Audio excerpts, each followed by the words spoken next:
बार SSC JE का जो notification आया है उसमें तुम्हें वन टाइम रजिस्ट्रेशन करना होगा।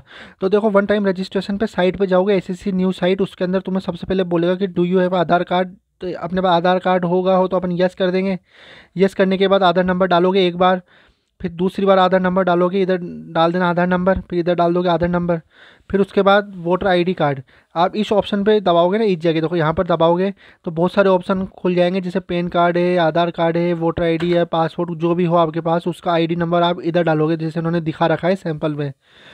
फिर आपका जो नाम है वो नाम होना चाहिए मर्टिकुलेशन सर्टिफिकेट, मतलब जो 10th की सर्टिफिकेट है आपके पास या बर्थ डेट जिसमें सेम नाम हो आपका 10th का, 10th क्लास का माना जाता है, तो 10th क्लास का नाम डालना आप इधर नेम में। फिर नाम को वेरीफाई करना। फिर इन्होंने पूछा है कि आपने कभी नाम अपना चेंज करा है क्या, अगर चेंज करा हो तो यस करना, और फिर लेटेस्ट नाम क्या है चेंज करा हुआ उधर आप ये डालना जैसे, और आपका नो हो तो नो पे रहने देना। आपके फादर का नाम किसकी तरह मार्टिकुलेशन सर्टिफिकेट में जो है वो, और विदाउट एनी मिस्टर, श्री, ले, डॉक्टर, प्रोफेशनल कुछ नहीं लगाना, ओनली नाम लिखना है। फिर 2 बार वेरीफाई हो रहा है देखो, दूसरी बार वेरीफाई करेंगे। फिर उसके बाद मदर्स नेम, फिर वेरीफाई करना है मदर नेम का, वही मर्टिकुलेशन सर्टिफिकेट में जैसा हो मदर का नाम। फिर उसके बाद date of birth. Date of birth देखो should be same as mention in matriculation certificate. ये मर्टिकुलेशन मतलब 10th की, अगर आपके पास जो सर्टिफिकेट 10th की क्लास का जो है उसके हिसाब से देख सकते हो आप, मतलब एक सिमिलर होना चाहिए यार, ऐसा नहीं कि किसी में अलग, आधार कार्ड में अलग, उसमें अलग। फिर उसके बाद यार वेरीफाई करना होता है, तो वेरीफाई करोगे देखो जहाँ पर ये लाल लाल टिक है ना, यहाँ पर आपको कंफर्म करना है। फिर अपन आगे चलते हैं। अभी क्या है मैं आपको एक पर्टिकुलर बता रहा हूँ, फिर मैं भर के भी बताऊँगा, अभी निकलने दो। देखो मर्टिकुलेशन 10th क्लास एग्जामिनेशन डिटेल, आपने एजुकेशन बोर्ड कौन सा था आपका, जैसे भाई central board of secondary education जिसका सीबीएसई होता है, या फिर किसी का आरबीएसई होता है, वो डाल सकता है, फिर वेरीफाई कर सकता है। फिर उसका रोल नंबर में ये याद रखना होगा कि देखो जैसा सर्टिफिकेट में दे रखा है वैसा रोल नंबर लिखना है। Only slash and dash are allowed, please enter roll number without any special character. If roll code is given your certificate code with roll code roll number, मतलब इन्होंने रोल नंबर, जैसे भाई जो CBSE से होंगे वो समझ जाएंगे, अपने आरबीएसई वालों का तो सिंपल होता है।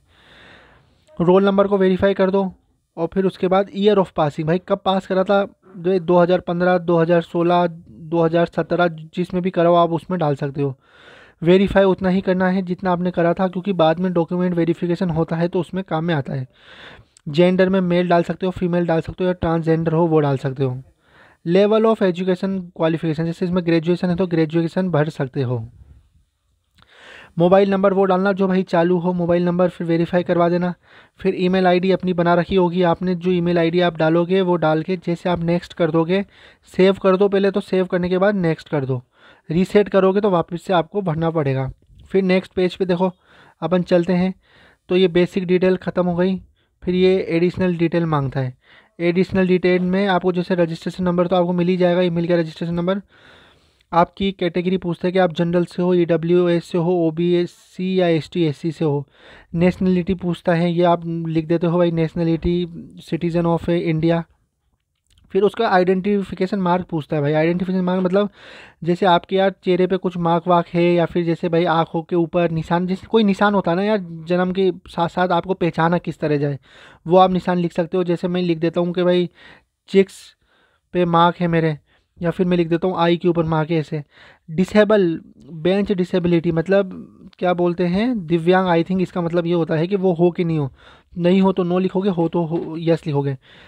टाइप ऑफ डिसेबिलिटी में देखो blindness and low vision, deaf और hard of hearing, locomotive disability, locomotors, ये सब कुछ बता रखा है भाई किस किस की डिसेबिलिटी किस तरह की होती है, तो ये पढ़ सकते हो आप। आपके पास सर्टिफिकेट नंबर होना चाहिए डिसेबिलिटी का। आपका परमानेंट एड्रेस आप आधार कार्ड में से देख सकते हो, आपकी 10th की में से देख सकते हो। स्टेट क्या है, जैसे भाई दिल्ली हुआ, स्टेट, डिस्ट्रिक्ट या और पिन कोड, ये तो आपको पता होगा यार, ये आधार कार्ड पे या पैन कार्ड पे हो तो आपके पास उस पर लिखा हुआ होता है। अगर आपका परमानेंट एड्रेस सेम है तो आप यस कर दोगे तो ऑटोमेटिक ये सारी डिटेल भर जाएगी ऑटोमेटिक, ये वाली ये वाली ये वाली। और अगर अलग है प्रेजेंट एड्रेस परमानेंट एड्रेस से तो उसके लिए अलग होगा। फिर आप क्या करोगे, सेव करके नेक्स्ट कर दोगे। फिर उसके बाद अगले पेज पे आपको क्या दिखेगा, आपको दिखेगा डिक्लेरेशन। आप आई एग्री पे क्लिक करोगे और क्या बोलते हैं टेक ड्राफ्ट प्रिंट लिखा सकते हो, फाइनल सबमिशन कर सकते हो, और प्रीवियस कर सकते हो देखने के लिए कि पीछे जाने के लिए। फिर उसके बाद आपसे ये मांगेगा ये तो हो गया आपका पहला टाइम रजिस्ट्रेशन। फिर देखो दूसरे टाइम पे इन्होंने दिया है, ये रहा ऑनलाइन फॉर्मेट किस तरह आएगा, ये रहा। तो ये तो मैं आपको भर के ही बताऊंगा यार, है ना। ये तो वन टाइम रजिस्ट्रेशन का मैंने बता दिया है, नई साइट पे किस तरह है। फोटो का ये आई थिंक ये पुराना खुल गया